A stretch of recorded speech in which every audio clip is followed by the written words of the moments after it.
Like most things in life, leadership has a pattern, and successful leaders share many similar characteristics. While some leaders seem like they were born that way, leadership skills can actually be learned. Yep. It doesn't matter if you've never led before, there are certain characteristics, traits, and skills that ultimately build the most effective leaders. We want to take the time to talk about some of those important characteristics that we believe every leader should possess. For this lesson, grab the cheat sheet, 12 characteristics of great leaders. Now certainly there are more characteristics that are important to leadership, but the 12 that we are going to talk about are the ones we feel are very important for all leaders to possess, no matter what industry they are in. So print the sheet out now before moving forward.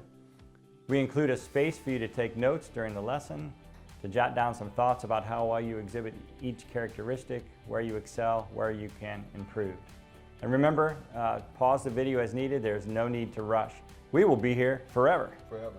Like the razor or the flip phone. You think they know what a flip phone is? Yeah, they probably have one somewhere laying around. If not, they can Google it. Yeah. Okay. As you go through here, also rate yourself on each of the 12 characteristics. Give yourself a 3 if this is always you. Give yourself a 2 if this is sometimes you. And a 1 if, nope, that is not me. You may be leading in the military, leading the church, or leading in corporate America. But good leadership is good leadership. Right. So be a trailblazer. You said yes to the leadership position you're in, so lead. Don't just sit back and manage. So here we go. All right, number 1, great leaders understand the communication process. If you are a leader, it is important that you understand communication just doesn't involve what you're saying, but it involves a process in which others receive what you're saying. Being able to communicate clearly is probably one of the most important skills that you can possess as a leader, and we're going to talk about that more in detail as the lessons go on. Number 2, leaders must operate with integrity. I think this is very important, especially as we think about leading a more diverse team. When our workforce was more homogeneous, there were certain things that we could get away with. There were certain things that we didn't have to pay attention to, and everyone knew the rules of the game, but not anymore. We have to operate with integrity and in a manner that demonstrates integrity no matter who we are dealing with. When we operate with that integrity, there's a sense of transparency and there's a sense of trust that we convey to the rest of the organization. Along with that, great leaders hold themselves accountable. That's number 3. I always say that with a great leader, you know where the buck stops. I've had many supervisors over my lifetime, some great and some not so great. But one of the things that I would say about the poor leaders is they would always try to pass the buck. They were always quick to share the blame, but they wouldn't share any of the credit. Great leaders hold themselves accountable, and they know when you're dealing with them, you know ultimately where the decision lies.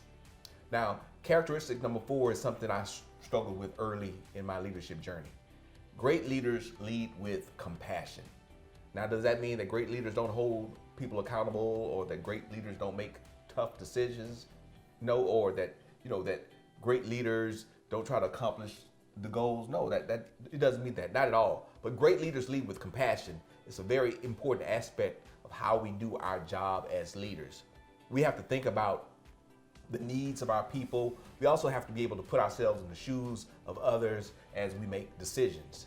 Now, I know in other lessons, we're going to talk about or mention, like, it may not be appropriate to walk in someone else's shoes, like that old proverb goes, but as a leader, we have to be compassionate and we have to be able to see things through the eyes of other people. Characteristic number 5, great leaders lead with humility. That goes right along with leading with compassion and holding ourselves accountable. Leaders that lead with humility don't make everything about themselves.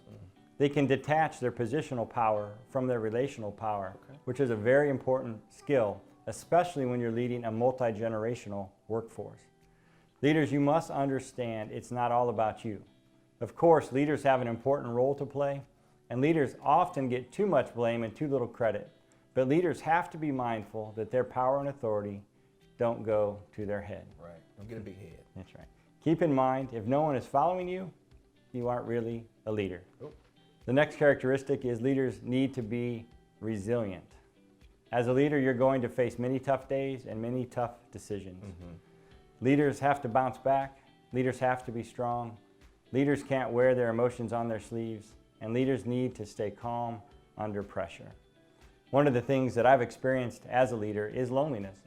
As you move up through leadership ranks, it's easy to become more isolated and more detached. Part of being resilient is learning self-care and developing practices to stay physically healthy and mentally sharp. Staying sharp mentally will ensure that you can keep an eye on the future, which is our next characteristic. Great leaders always look towards the future. If you are a manager or a line worker, your focus is on the day-to-day. You want to get your job done and go home. Right. But if you are a leader, you need to anticipate the future needs of your team and the future needs of your organization. Leaders need to look beyond what is current and look towards what will be. Right. That is so important, I think I will repeat myself. Leaders need to look beyond what currently is and look towards what will be. Yeah. Now, the next characteristic I want to share is leading by example. Influence comes through leading by example. Leaders want the people they supervise or manage to get things done. There are many ways to motivate people. We have rules and policies. We control people's income. Right. We control their employment status. We can use fear and intimidation to coerce people. But influence is the ability to point people or guide people in a certain direction and have them willingly go in that direction. That type of leadership comes from leading by example. Teams that are led by great leaders believe that there is nothing that their leader would not do for them. All right. They believe that at the end of the day, their boss will stand up for them and that their boss will roll up their sleeves if necessary to get the job done. This is not about micromanaging people or trying to do everyone else's job, but influence is about creating a realistic perception that the leader is also part of the team and that the leader values the input of everyone else. I'm so glad you brought up the point about micromanagers. Okay, let's get to number 9. Great leaders focus on the big picture. You've heard the cliche about leading from 30,000 feet or 10,000 feet. It's a good cliche. Leaders must have the big picture in mind. If you want to use a sports analogy, you must see the entire playing field. Leaders need to know, in a broad sense, everything that is going on so that they can adjust and reprioritize how others are spending their time. But leaders can't be so far down in the weeds that they aren't aware of the needs of the broader team and how all those things are working together to accomplish the larger organizational goals. So again, it's important that no matter what industry you're working in, whether it's a nonprofit or for-profit, leaders have to keep the big picture in mind so that they can prioritize, reallocate, or obtain resources they need to get the job done. Okay, we're getting down to the last few. Now we have said that leaders must be resilient, but not only for themselves, leaders must convey confidence. Yes, you have to believe in what you are selling, especially if you are in sales. Nothing is worse than the leader that doesn't believe the words that are coming out of their mouth. So we want to convey confidence, especially when we are charting off into unknown territory or when we are implementing new programs. When things are changing, we want to speak with honesty, integrity, but we also must convey confidence.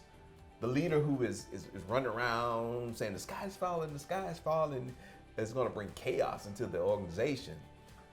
With that confidence, we also need to manage risk. That's number 11.